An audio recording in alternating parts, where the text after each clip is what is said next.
Look at all those notable releases.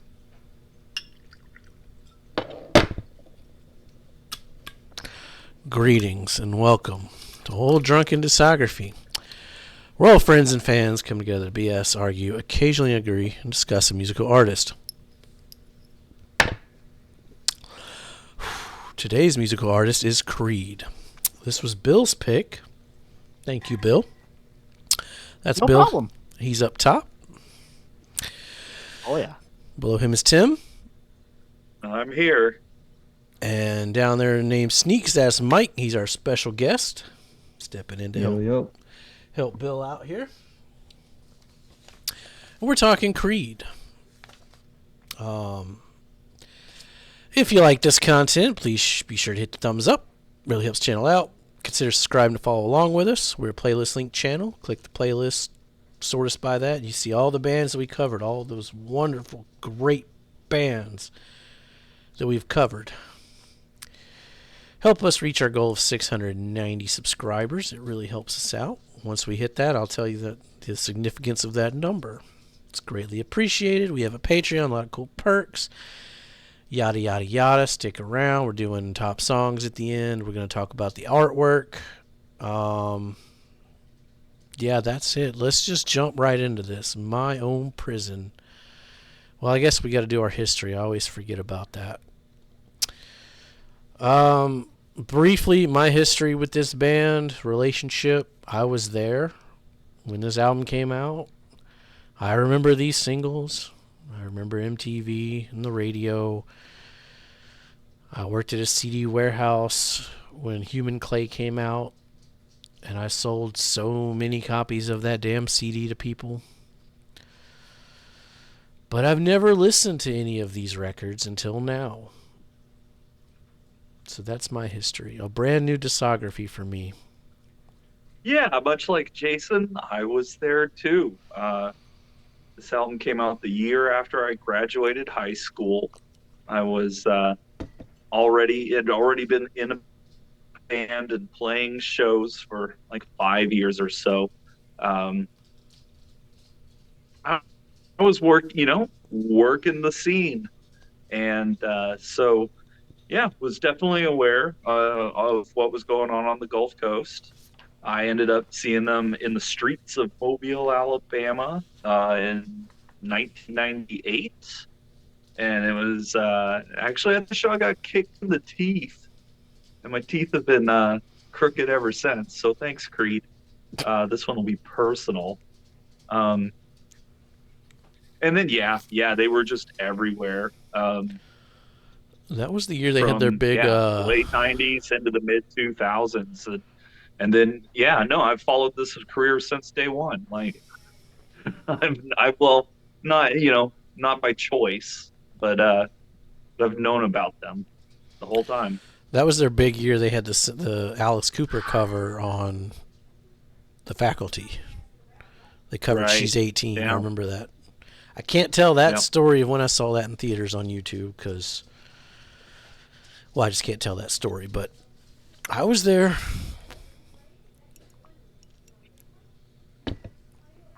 Yeah, following up. I technically was there, but not really. Say born in '98, so first time already came out and play came out before I turned 1 years old. That being said, Free definitely had a presence on the radio in the early 2000s.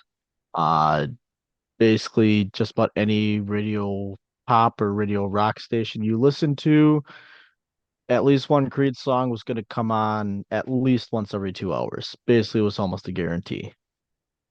Send the And, notes. I mean, it's definitely a band. I said I've never deep dove the discography before. They had a couple songs I actually really do like. And then actually went with Mike to go see a concert here this last July, which was their where they kicked off their summer of '99 tour, which that Yeah. was really cool going to. Um, it's an interesting concert. It was my first true rock concert that I went to. Um, and yeah, it was real interesting. Definitely was a nice vibe given off by them at that point. And yeah, I'm like, all right, they're touring right now, so why don't we review them for the show? Good choice. Nice. Absolutely.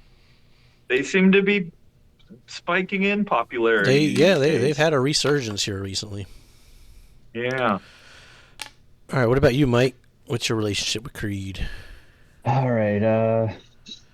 Similar to Bill, I wasn't born till 98, but my parents tell me when I was in the womb, they would play Creed all the time, I guess. So I think that's where I get my love for them, hearing that all the time. And that live show, I have to say, like Scott Stapp, he sounds exactly like the albums at that show we went to. He sounds like the studio, which was really surprising. So that's what I got. Okay. Well, who wants to start? It's not a good idea that I start. Why I mean, not? I suppose oh, here, I'll kick things off here. So, starting off this album, we start with Torn. Um, I really like the tempo shifts and the tone shifts that occur within it. Vocals were a little too slurred at times for me. Um, but I felt like it still worked. Uh, thought it was an okay opener in this realm of discography, but they have ones that are better. Ode, simple guitar intro sound wise, but it was effective in the guitar tone. Uh, I thought it was actually pretty damn good overall. Really liked the chorus. My Own Prison, it's it's catchy. The chorus is catchy. Um, I really like the bridge as well. It's a little bit mellower. It's mellow, but it still felt heavy. Not like heavy metal, but like just theme wise heavy. Pity for a Dime. This song could have ended at any time and it would have been great. Um, Definitely the worst song on the album. You son of a bitch. Uh, It had a guitar in solo, America, you son of a bitch. still the worst song on the album. God. All right, in America, it's a little repetitive. That might be an understatement. Um, but I feel like it still worked. That was a solid song overall. Unforgiven, there's only one Unforgiven, and this is definitely not it. Well, technically, Uh, there's three Unforgivens, well, right? yeah, you got part one, two, and three, which part two is the best, but that's a whole other discussion to have. Mm. It Uh, is, because you're wrong. We need to redo Metallica then, the new format. Have Bill. Part two is the best. Anyway, Sister, it's all right. It's not bad. It's just all right. What's this life for? I really like the lyrics. The music itself, though, was okay. Um, it's all right. One, well, considering I was thinking of Metallica's one during Unforgiven, and now we come out and you're ending on a song called One. Uh yeah, it's all right for a closer, but there's still only one, and this is also definitely not it. I'm so glad The you went one before by me. you too. Of course. I don't know how to take Um, that.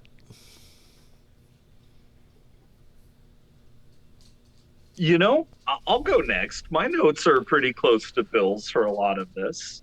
Um, with Torn, it just sounds like a bad Nirvana ripoff with the Black Album chorus.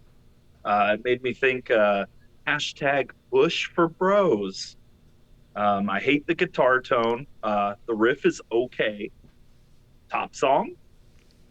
But then the Jarl gets really bad. So, and then, oh, I'm sorry. I'm just stopping.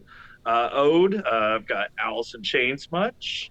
There's way too many out of tune vocal layers that creates the melody. Um, Song just repeats and doesn't go anywhere. My Own Prison was the first single. It's back to the Jarl Nirvana formula. The chorus is catchy, but it's soft. And it's like, okay, you go to any major radio market in America and your local rock radio station is going to have their advertisement for the radio station you're listening for. And they're all going to say, Home of the Rock.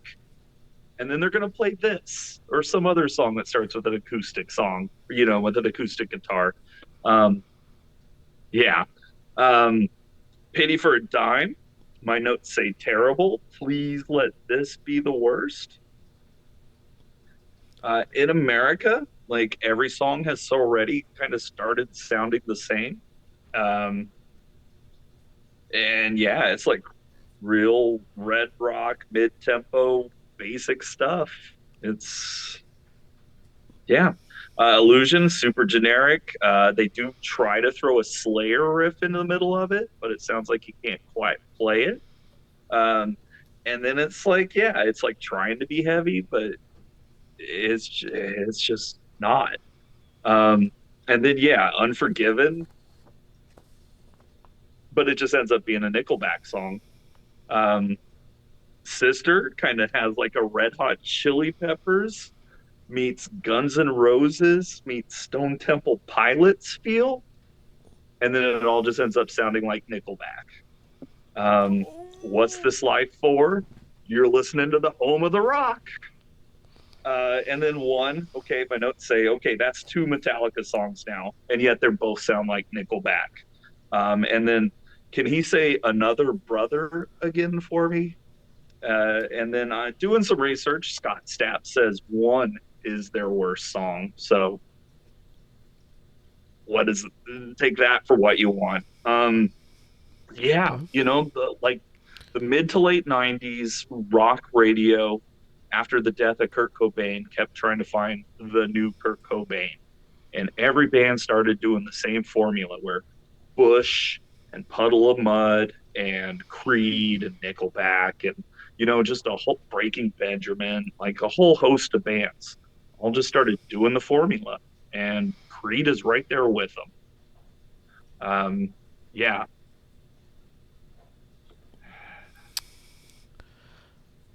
I'll follow that up. The opening lines of this discography is "Peace is what they tell me, love. Am I unholy?" 2 out of 5. It's not the worst, but it's not good. For an opening track, though, holy Alice in Chains, Batman. It's like if you took all the musical songwriting talent out of Tool and ran it through an Alice in Chains filter, you get Torn. I really liked the opening riff in Ode until I realized it was the only good part of the whole song. My Own Prison, this one is not like an aged fine wine. It's more like a turd. It sucked when I was 17, and it's somehow gotten worse all these years later. Now it's a petrified turd. Pity for a Dime. The bass was doing some cool things, and holy shit, there was somewhat of a guitar solo. There was zero variation in the vocals. It's like he took one pitch of Eddie Vedder's vocals and just ran with it. Just ran all the way to the church and back. Just fucking took it. In America, I cannot relate to these lyrics. It's like a 12-year-old struggling with their faith. A few lines are even a little incel-y, though probably unintentional for the time. Illusion, I like the drum intro. Lyrically, it's the exact same thing as the previous 5 songs. You could call this a concept record about being in your own prison, but a good concept record has change and growth. This is just the same thing over and over again. Unforgiven, at least this one kind of rocked musically. Remove the horrible generic lyrics and it was okay. Bill likes to say this all the time, but there's only one Unforgiven and it's not Creed. Sister... There's 3. No, that's Unforgiven 2 and 3. Separate. Sister, I can't believe Bill is making me say this, but Nickelback's debut had better songwriting than this. What's This Life For? The only good thing I can say about this song is it played a major contribution to my life, as to why I stopped watching MTV, because they were playing crap like this. One, I do think What's This Life For would have made a better closer. Switch those two around on the album, and it would have worked better. Like, it would have flowed better. The album wouldn't have been better, so I guess it really doesn't matter. But first Unforgiven and now One. Maybe Pearl Jam and Alice in Chains aren't the only ones to blame for post-grunge, Tim. I think Metallica's Black Album needs to take responsibility as well. I've been saying it for 30 years. And if we look at the years here, where Nickelback's first album came out in 96, Load. And this is 97 when Reload came out. And the thing I think that is going on here is the Alice in Chains ingredient. Because Metallica is just trying to be Alice in Chains on those albums. Right. And Caius and COC. And, and all these other bands are just trying to be Metallica because that's how big the Black Album was. Yeah, I mean, Reload's not far from this. It's a little deeper, a little bit, they do a little bit more, but yeah, it's still Metallica. Like, it's going to be different than a lot of stuff. But yeah, it's but we know where that stands on our Metallica rankings. Go back and dig those season 2 episodes up. Yeah, this was just the way the radio worked. Every singer was trying to be an Eddie Vedder, Lane Staley cross. That's when the Jarl was really bad. And yeah, just the guitars are just line 6. It's all the same tone.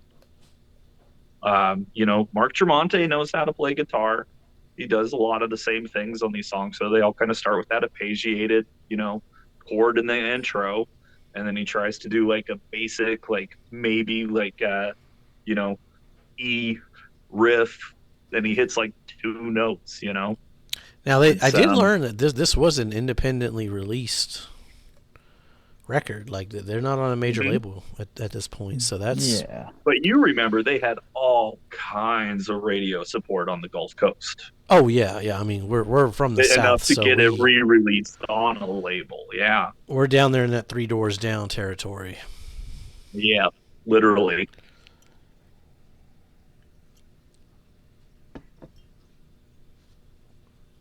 And it's funny how going to all the local rock shows at the time, I'd heard of 3 Doors Down.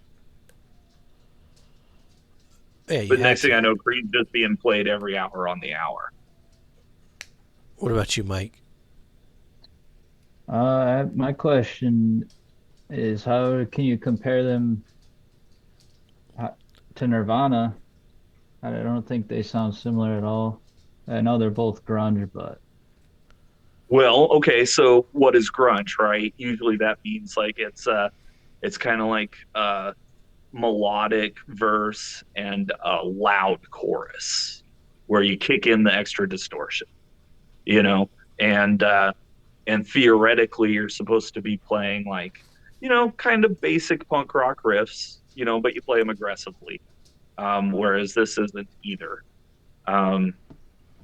So yeah, like, yeah, a lot of it is stylistically and in production techniques that were being used in the late 90s, especially as digital recording started becoming available at the home market level, which this was done in Pro Tools. You can hear it. 97 Pro Tools sounds just like this album. And everything coming out at that time that was done on Pro Tools sounds like, sounds the same. So yeah, a lot of it is production technique. A lot of it is how radio adapted its hit song formula as a reaction to what Nirvana did when they knocked Michael Jackson off the charts. That completely revolutionized the way that radio thought to format their music and advertising towards their listeners. And over the course of the decade, it gets pretty watered down. Oh, by 97, we're past Bush at this point. Yeah, exactly. And there were so many of them. Yeah, even like Collective Soul and the Gin Blossoms, and I mean, look up '90s rock radio. Hey You're gonna man, see get a get get the fuck up off million the bands. Gin Blossoms, man. Gin Blossoms was early '90s. Marcy Playground, Our Lady Peace, Finger 11. I could keep going. The Goo Goo Dolls to an extent. The Goo Goo Dolls, yeah, yeah, The Goo Goo yeah, and Dolls then changed to you're getting that into too. Matchbox 20 territory, which is still that radio rock format where people who like Nirvana like this, right? True. I know one Yeah, of you guys, I don't know who said it, but someone said like this, they weren't on a label for this one, and I think that's true.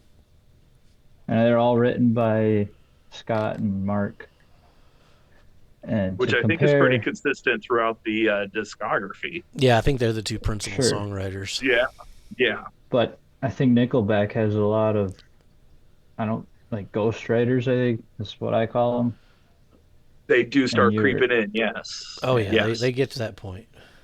yeah. That So I that'll think that's a point for Creed, for sure. you got to give credit to those two. Sure, it might like get repetitive through the whole album, but without a label backing, I don't know. It's good shit. Credits due. Yeah, I mean they recorded it in $6,000. They did it on their own. I'll give them that. I mean they're not an industry plant. They're just industry propelled. They're like And Hootie and the Blowfish, where they sold enough independent albums for a label to notice. Because that was how Hootie got discovered, or whatever he's going by now. It's like whatever his country act name is, um, Darius Tucker, Darius Rucker. something. Darius There Rucker. you go. Yeah, and the Blowfish, and yeah, they were just a college band, a college town band that sold out their local, bar every weekend and sold enough copies of their self-produced album that someone, oh, people are buying this. Let's put it out. Please, let's don't ever fucking do Hootie and the Blowfish. I hate that band so much. Please don't pick that one. All right, does anybody have anything else to say about their debut? My Own Prison. Just something that I think could carry over to everyone, but I'm not going to repeat it every song.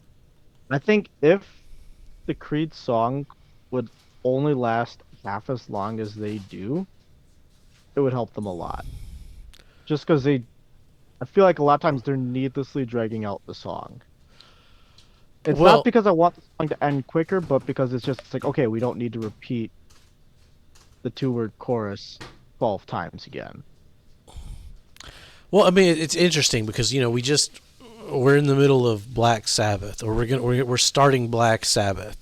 Some of those songs are like 4, 5, 8, 14 minutes long, but they don't Well, those are feel multiple that. songs too. Yeah, there's Yeah, multiple those are songs, but like they don't feel like this too feels long. They don't feel. Yeah, they're like, I want to hear that again. because it's the same riff over and over and over again. Like they just And that's like because And of it's the how first riff repetitive. every guitar player plays, like after playing guitar for a week. Hmm. Like it's very simple stuff. I don't know And the how well. drums all have the same little ping intro. It comes in on the and 4. You know, it's Like this, I don't know if this one wasn't as big as Human Clay. I don't think. no. Maybe it just felt bigger due to like localization and like we had Creed shoved down our throats. But Human Clay is when it went national. Yeah, I mean, that was a huge one. We'll get to that one. Yeah, yeah. Yeah, stick around for that. Human Clay is next. Let us know your thoughts down below on My Own Prison. Is it your favorite Creed record? Or do you think it sucks? Let us know. We are Or playlisting. both. Or both, yeah. You know, maybe you like stuff that sucks. I don't know. How does that work? Anyway, be safe and make good decisions. You see my heart, you look away.